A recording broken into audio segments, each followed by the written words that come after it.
Okay, here we go. Wow, I'll tell you. I look forward to filming these podcasts, John. I gotta tell you. Yep. You know, it's the highlight of my day. I learned something new, the way you explain stuff, and I'm always venting a little bit, right? Don't you feel like we vent sometimes too on the podcast? Yeah, I think Right. that's what a podcast is for. I mean, we have the wheel, we have Bones here. We always have some fun with Bones. Right. I mean, I can't wait for that new segment to start, Ask Bones, because a lot of we're gonna ask him questions because Ask Bones. Ask Bones, because a But lot that's- of people are asking questions about Bones and they want Yeah. answers from Bones. They How want to come he hear from doesn't Bones. speak more? Yeah. So once that we get that rolling and we can negotiate his bonus for being part of a little more part of the podcast, Right.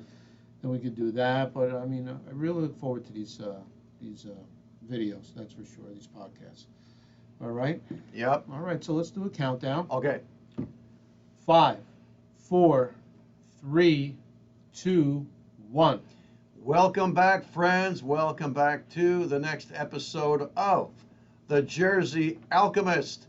And I'm your host, Dr. John Gerard Gallucci. And I'm Philip D'Angelo. Yay. We got to do this. We haven't done that in a while. I love Applause for everybody. Yeah, we need a little, Yeah, a little levity, right? a little cheering us up. That's I right. mean, you Button know. got stuck that time. Yeah, you got to hit it a couple times. Right. It might be time for a new button. You know, It might be. Put that Yeah. on our list of things that we need. You know. I should bring back a bullshit button. I gave that away, You right? gave that Remember? away. Yes, Yeah. you did. That was worth Yeah. it. So how you doing, pal? I'm good. You're looking good. You're feeling good. I'm good. Yeah, I'm feeling good. You know, I just I'm in that forever battle of Wellness. the battle for wellness. Battle for wellness. Right. You could also call it the battle of the bulge. Ouch. Right. Yeah. Ouch, I mean, ouch. you know, I just hiding my gut with the microphone here. Yeah. Well, we need a higher table. That's all. We can have the table. Yeah. Up there, yeah. It'll be the heads only podcast. That's right, you know? heads only. That's not bad. You know, that's a look. But Yep. listen, when you talk about wellness and health, John, I mean, it's a mindset. You know, I went out to dinner not too long ago with about 8 guys, all work related, and you sit next to people and they're on cholesterol drug medication, they're on blood pressure medication, they're on insulin. I mean, there's some beat up guys. Yeah. But yet they take these pills and yet they eat whatever they want. They're taking pills so they can eat sausage, peppers, and onions. I don't get it. I mean, I'd rather not be on medication. I am off medication, and only because I try and take care of myself. Well, that's like that commercial for a popular antacid that I won't mention because God forbid I give them any free advertising. Oh yeah. But it's 2 guys at a picnic table in a park and there's a barbecue. You know, I think there's a white guy and his buddy from work is a black guy, and the white guy, you know, they've got chili dogs in front of them. You know, with hot sauce. I do love a chopped chili up- dog. Chopped up raw onions Yeah. and cheese and all of that shit. And the white guy goes, oh, and the black guy goes, hey, bud, you know, why don't you, hey, Tom, why don't you take one of my so-and-sos? And the other guy goes, oh, really? Yeah, you think it'll help?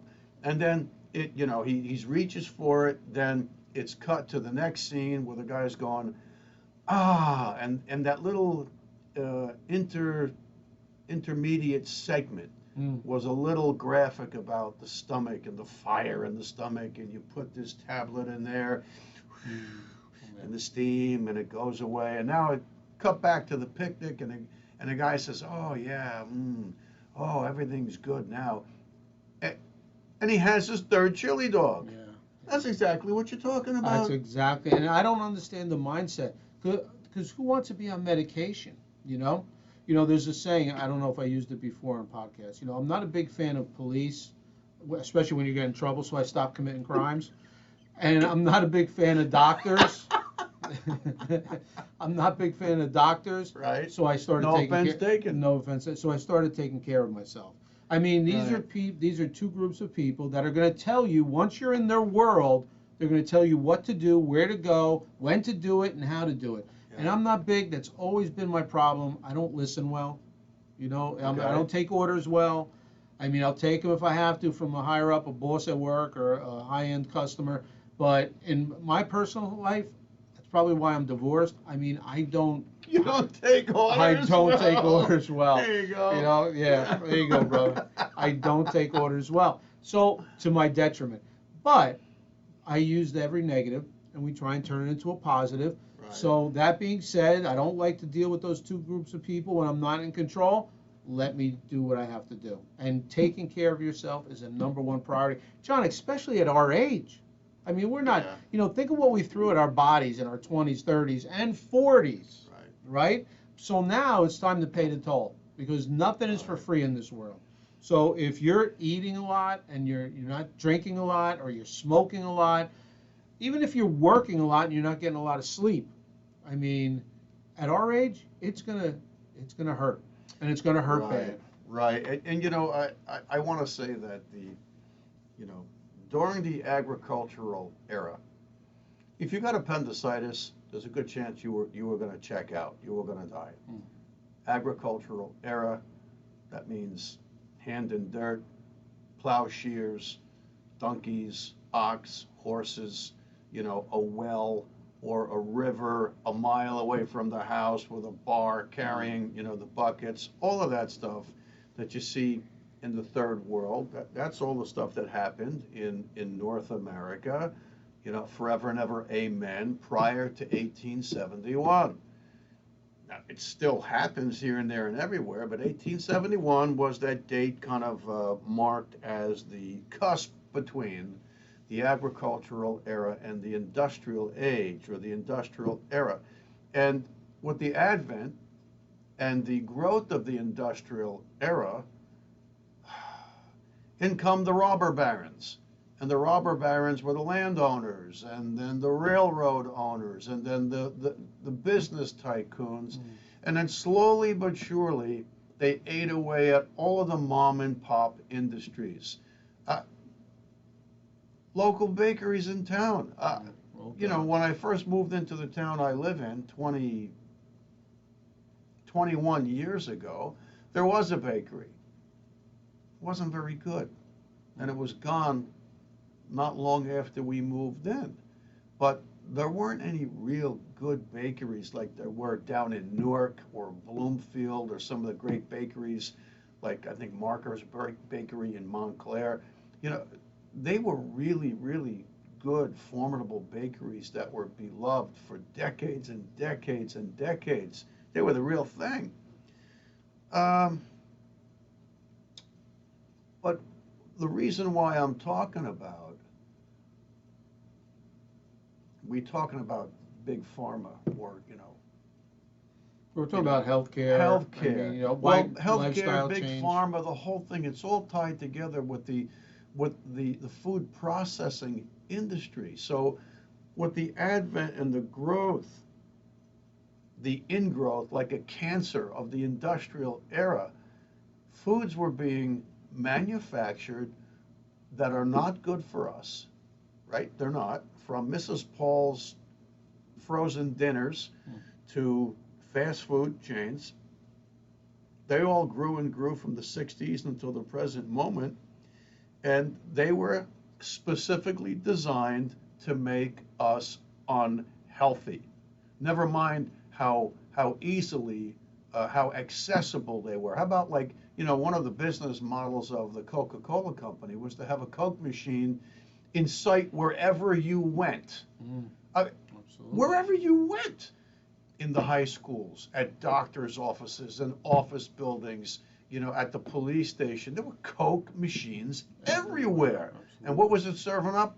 Sugar and water and all that crap. And if you thought that was no good for you and you went for the Diet Coke, you were really poisoning your own ass with that.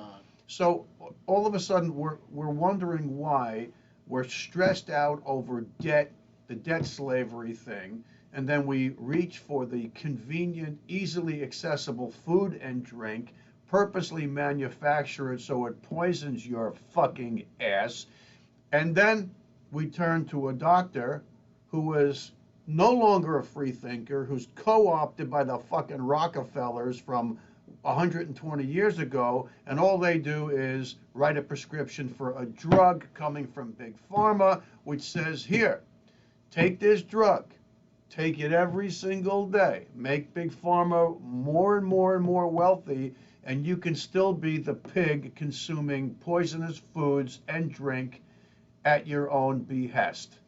There's no such thing as real preventive medicine. There's no such thing as being sensible.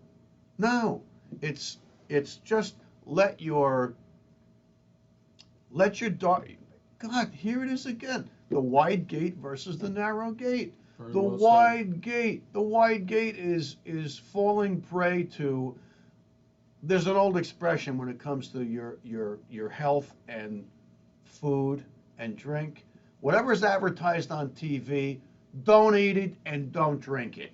Wow. Yeah, and if it's a drug, don't take it unless it's the end of the road for you. And if it's really the end of the road and that's the only which way you can turn, fine. But when I was a kid, television was starting to be completely destroyed because every commercial break, it was a Winston commercial or a Parliament cigarette commercials. Cigarette.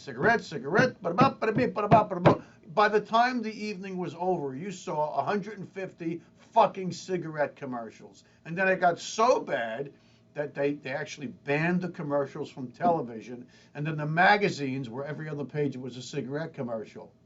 Today it's Big Pharma. It's Big Pharma. It's showing some guy that's in his late 40s, early 50s, what's up with his wife or his girlfriend that still hasn't gained a fucking extra pound since high school. And they're walking through the park. And she looks at him and he looks at her, and the sun is behind them, and the rays of the sun encompass them, and the voiceover says, when you know the time is right. Right? And it's all about erectile dysfunction because there's a drug for that. Well, you know something? With all of the other diseases out there, and most of them are produced and potentiated by Big Pharma themselves, then you listen to the little speed demon going, may cause brain hemorrhage, anal seepage, bladder stones that shoot out your penis. You may vomit 3 or 4 times during your sleep. You may choke on it. And it's all done with a speed speaker. If you listen, may cause sudden cardiac death, may cause pulmonary failure. But ask your doctor if this horse shit is right for you. And the doctor will prescribe that shit for you, and they've never read the fucking package inserts. They don't, because they wouldn't prescribe it for their kids. They wouldn't do that. I almost said they wouldn't prescribe it for their wives or their husbands, but truth be told, yes, they would. Absolutely. Absolutely. Yes, they would. I mean, John, all right, we could rank on Big Pharma all we want. We could. And the way they mislead the public and all these medications. They just want a medicated zombie society. But isn't it really the weakness of human beings to not take care of themselves? I mean, the United States of America, we did the podcast about obesity. I mean, we're spoiled. We want fast food. We want prepared foods. We want to be satisfied. We want our palates to enjoy every savory taste there is out there. I mean, you can get that with healthy foods, but I mean, why don't we just eat healthier? Nobody can make that lifestyle change, So instead, society in the United States of America, we rely on the medications. We're actually working for Big Pharma, and we don't even know it. Of course we are. We're all debt slaves, and we don't necessarily realize that. The people that are truly awake, not woke, people that are truly awake are getting it. They get it, that everything that we do is on behalf of turning over, look, let's talk about conversions, right? There are entities on this planet, we'll call them plants, right?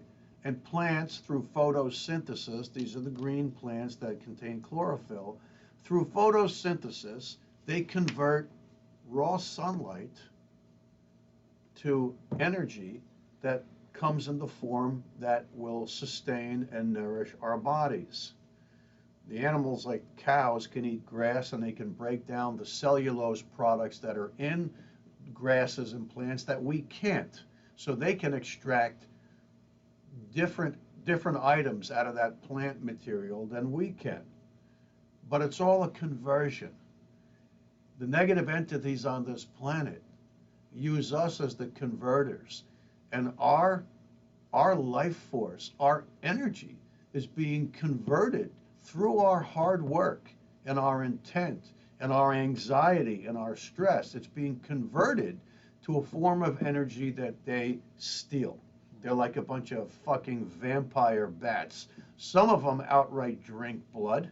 We're going to find out about that sooner than later. And most of the people are not going to believe it, but it's true. Vampires exist. But then by and large, there are energy vampires out there that take our God-given energy and they suck the life out of us. They just do.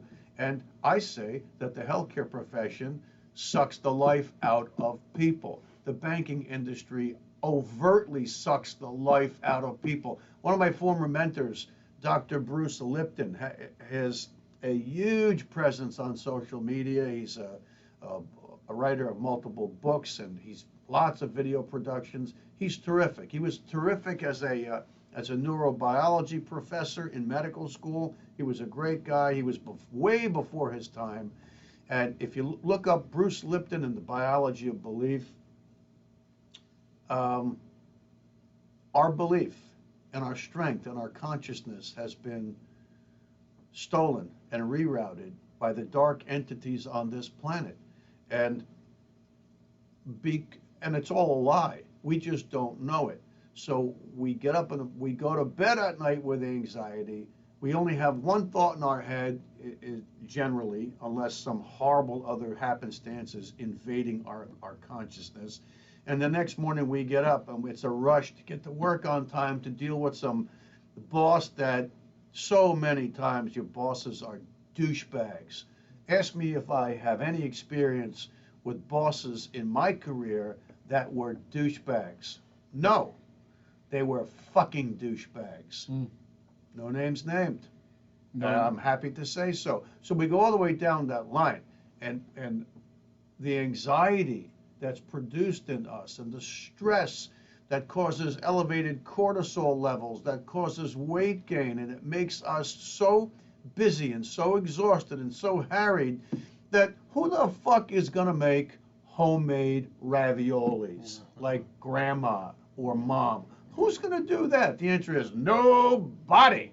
So what do? You grab for the shit that's been produced, and the ingredients are GMO this and GMO that, and then there's a whole nother wave of thought that says a lot of the items that we eat that are manufactured, the components that are ultimately put together so that you can eat a burger or a hot dog or this or that, they're devoid of true nutrition. They're devoid of certain amino acids. They're devoid of certain compounds that we need that are essential to a healthy body and a healthy physiology. We, in the United States, are the overweight, malnourished society on the planet. No doubt. Overweight, malnourished. That's what we are. That's where this whole thing is going to. And how does this happen? One of the thoughts you said is, well, isn't it because people are just, want to default to whatever's convenient? You know what? I really believe this. We are so pushed and we are so enslaved that at the end of the day or at the end of the work week, you're so frazzled, you're so harried. What do? You go for the fucking feel good. You go for the quick hit dinner. You go for a couple of beers or a martini or a bottle of wine, and it all adds up to you're poisoning yourself. And then when you do want to drink some water, you can't drink tap water anymore. No. That's all we did as kids. Oh, that's all we did. I would come in from out of playing the hose. outside, out of the hose. Sometimes I would run in after playing a whole day of football outside. I'd run in, flip up the faucet and stick my face under the faucet and gobble the water until I was full. Then I'd go back out and play more. But you know something? There are so many things in the tap water today, and what does that do? It pushes the herd. It pushes the cattle, the sheep, the goats. It pushes us toward, oh, well, we would never drink tap water. And all it takes is a couple of mainstream media exposés to say the tap water in so-and-so is killing people. It's causing brain tumors.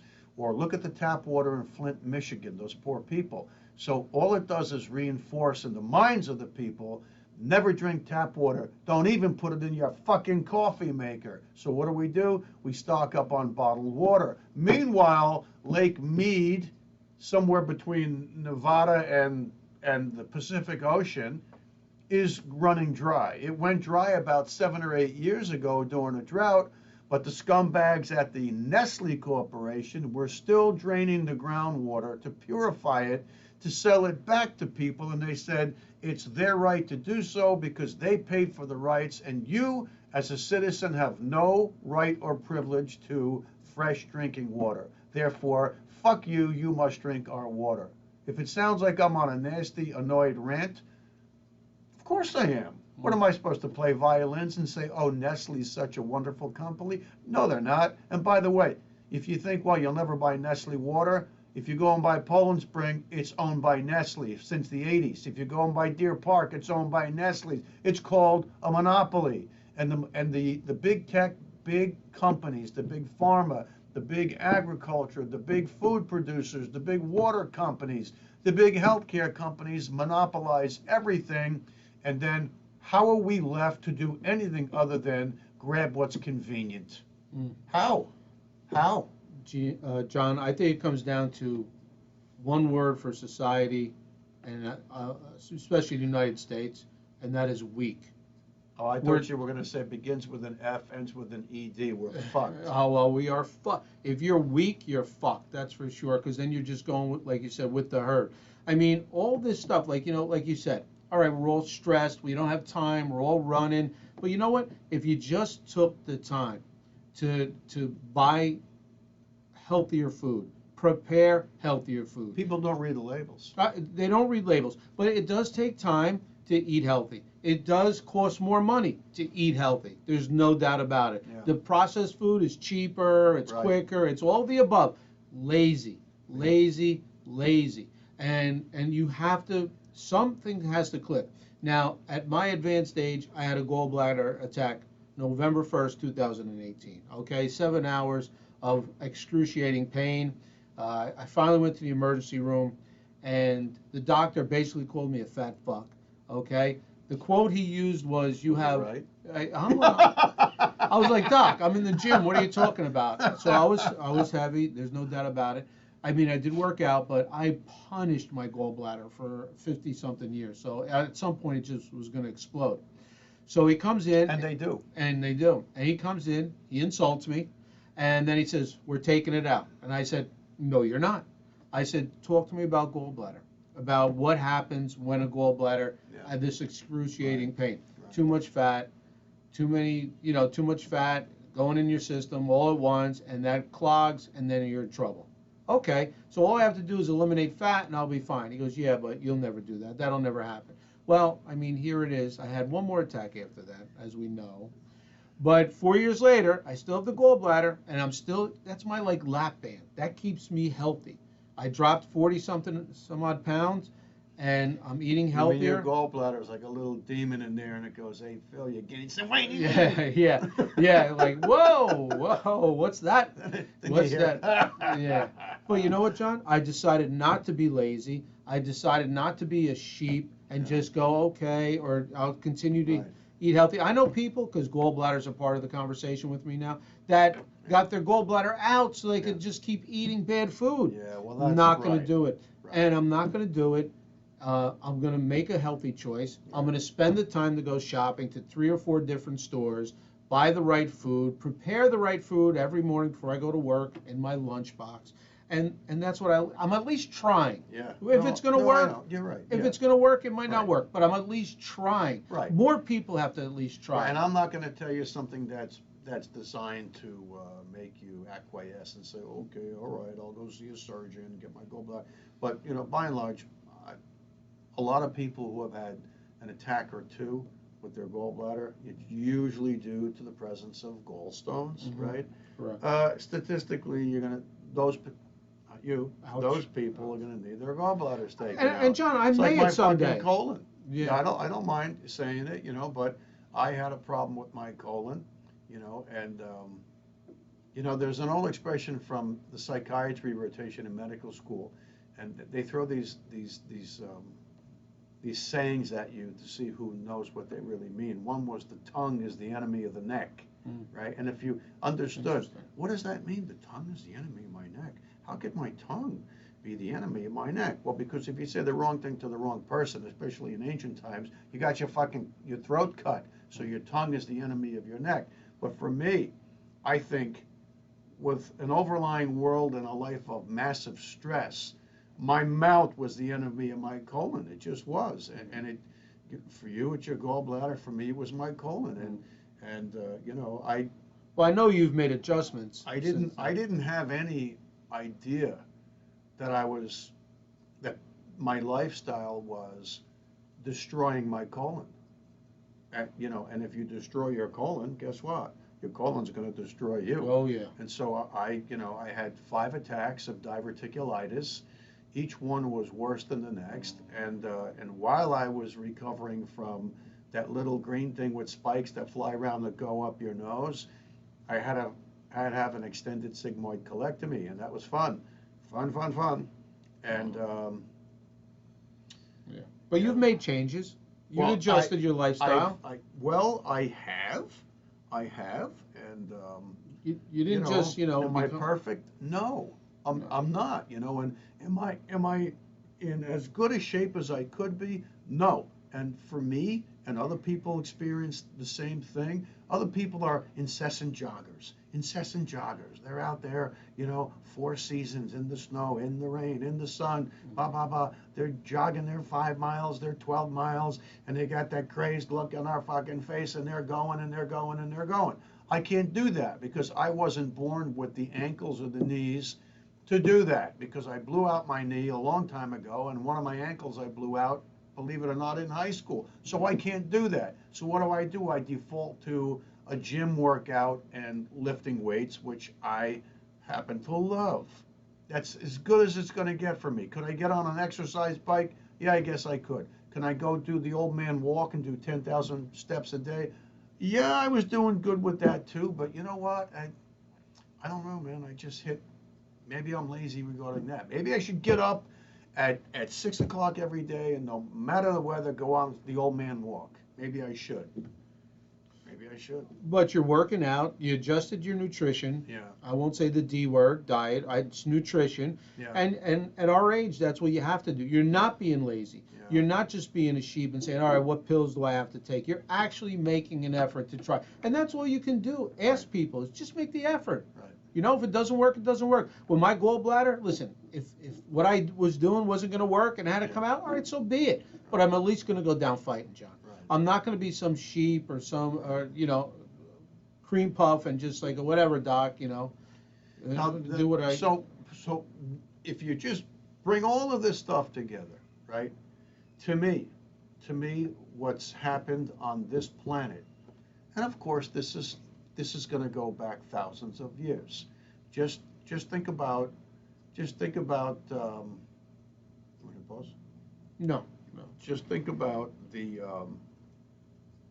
scenes from Cecil B. DeMille's The 10 Commandments, with the slaves and the slave drivers and the slave masters and the Pharaoh, and you know, all those people making you know, bricks.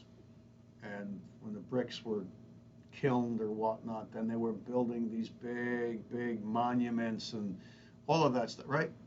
Slaves. It's no different today. We're just a little bit better dressed and we drive around in cars, but we're just slaves in a different fashion. Amen. No matter how you look at it, we are being treated like pigs on a farm. And every once in a while, one of us in the truck, you've probably seen that video where there's a pig truck driving down a country road, and this 400-pound pig, he knows what's up. Pigs are really smart. And he somehow or another climbs on top of the other pigs, and he jumps out of the top of the truck. Wham! He falls all the way down. It must be like 12 feet down to the roadway. Clearly he gets stunned, and he gets up and he takes off because he's not having it. He's not going into the hopper. He's not going into the sausage grinder. Poor thing. God bless him. Okay. And really, to the elites that dangle us, and we are controlled by the politicians who pay off. The elites pay off the politicians to lie to us, to dangle us, to keep us on the farm and going toward the great hopper. And the hopper is that chute, the chute that takes you to the grinder. And if that sounds dark, it's the truth. I'm sorry if it's not a warm fuzzy. I'm sorry if you don't like what I have to say. But if you just take the time to stop and look at your life and look at where the ebb and flow of your energy is going, every single fucking day of your life, you're working your ass off with a certain high level of stress and anxiety that's making you sick, because after you're done working your balls off or your ovaries off for the boss man or boss woman, then you get sick and you fucking die. And if that sounds like a downer, it's only because that's how the present system is. We have to become aware of that. We have to fight against that. And we will overcome that shit. We will. We have to. Because if you're too fucking lazy to realize that, to own up to it, to overcome that, then you're obligating your offspring, your lineage, your grandkids, your great-grandkids to be stuck on the same fucking farm that we're from. Wow, well said. John, please alchemize this episode. Wow, the only thing I can, yeah, well, you know, we got to bring passion to the Jersey Alchemist. Absolutely. Just because I think people in Jersey are people of passion, they are. Amen. Because if you're not, you better be hiding. You better be hiding in your basement. If you're not full of passion, you'll never survive in Jersey. Okay. Anyway, I pray and meditate all the time. Do I want to lose the fire? Do I want to lose that spicy, fiery side, the one that gets angry and slams his fist and points his finger, and the one that hurls an F-bomb? Not on your life. Not on your life. It's encoded into my DNA. My father never said the F word. I never heard him say that once. Ever, ever, ever, never. Me, I made up for lost time.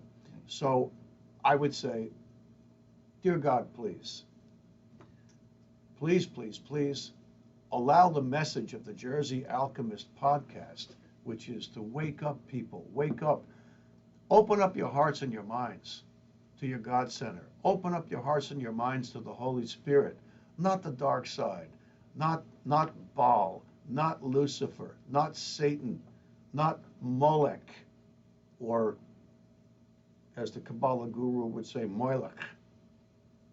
These are all of the dark entities that are potentiating the darkness and the fear on this planet. Oh Lord, wake up